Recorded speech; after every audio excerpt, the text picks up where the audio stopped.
Hi, Wolfpack fans. It's Marcy Bullock with Etiquette. I got the offer. Now what? You've been working so hard to interview, to have your resume great, to have this amazing LinkedIn profile, and now someone wants to hire you. So today we're going to get into some of the details in our webinar on how to help you out when that offer is in your inbox. So you have a few options for when the offer is made to you. First of all, if it is the top choice and you're not doubting it, you can accept the offer. Make sure that you have watched our video about salary negotiation. You can also decline the offer. That might be it wasn't really what you wanted and you're waiting for some other possibilities and you went through the process as a learning experience. And this is the one that is etiquette-wise unacceptable.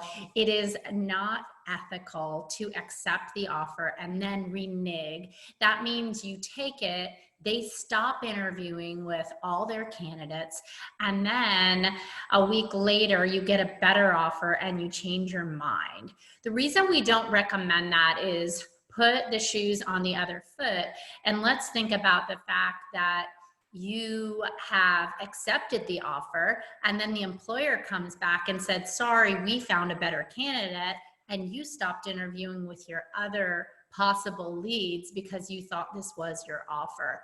Of course, during our global pandemic in 2020, we have seen offers reneged on. Everything has kind of gotten blown up.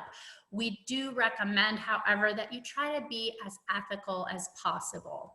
So if you have accepted, that is meaning you're going to take the offer. So think about what your professional brand will be. Think about how to adapt in various business situations. Perhaps you got one offer and you were hoping for another one. Maybe top choice company Z hasn't gotten back to you yet, but company X gives you the offer. You could go back to company Z and say, I've received an offer. However, this offer is not my first choice. You are my first choice. Could you give me a little more detail about your timeline? Then the first choice company is waiting for you. You've asked for a little bit of time, and this puts you in a better negotiating position. So it's a little bit of a juggling act to get it all to work out perfectly. So when you have accepted the offer and they give you your start date, and now it's like, boom, I'm no longer a student, I'm a quote unquote an adult, I'm transitioning to the working world.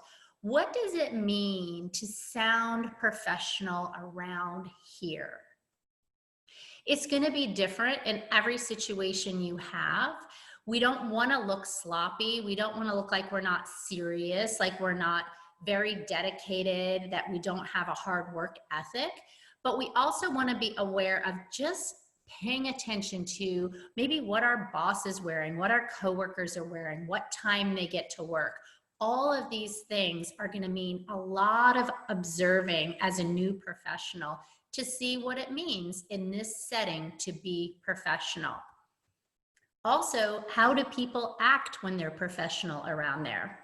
One of the things that I always think about is being respectful to other people, is treating people in a very courteous way, in a friendly way.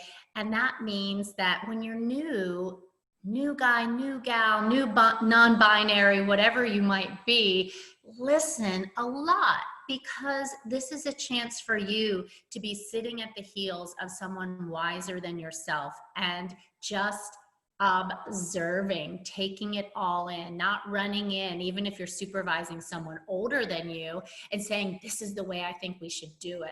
But keeping that idea of being respectful when you think about what does it mean to act professional.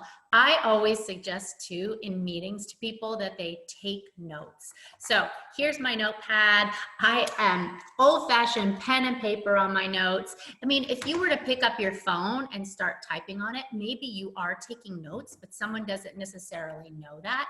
So you might want to let them know ahead of time. But if you don't document what's being said in meetings, sometimes the action items can be left. Think about the right attitude. So we talked about this respect.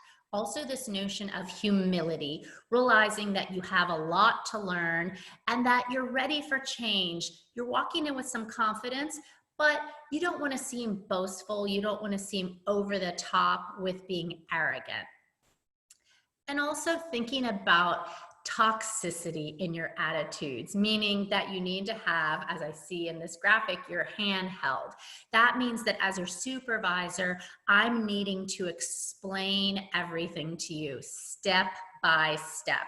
That can be very challenging for a supervisor because they want to let the leash go a little bit. They want you to make some decisions. That's why they hired you. So be prepared to take some calculated risks. Sometimes you might make a mistake.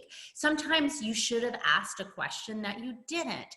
That's all part of this whole new identity as a professional. And most supervisors are going to let you know what their communication style is. So get a feel for that. Do they like you to pop in the office with the question? Do they prefer email? Do they not prefer email? With a lot of virtual work happening in 2020 with the global pandemic, there's remote communication. We might be talking on Zoom. And when you are remote, ask more questions than normal, have more communication, because you really have to work to bond and to feel a part of a team when you're not physically there. Toxic attitudes can be people who blame, who complain, and who are just not prepared, who just look scattered when they walk into meetings or Zoom into meetings. They don't have their action items completed. So keep all that in mind, because you want to be the coworker that everyone enjoys, that person that gets along with everyone. One of the biggest issues that we see with employees and their supervisor is a miscommunication about expectations. So always when you're taking those notes, clarify the action items and the deadlines. That means at the end of the meeting, take a little time to summarize. So what I heard you say is, because I might say one thing and think you heard it, you might hear another totally different thing. Always making sure the expectations are clear.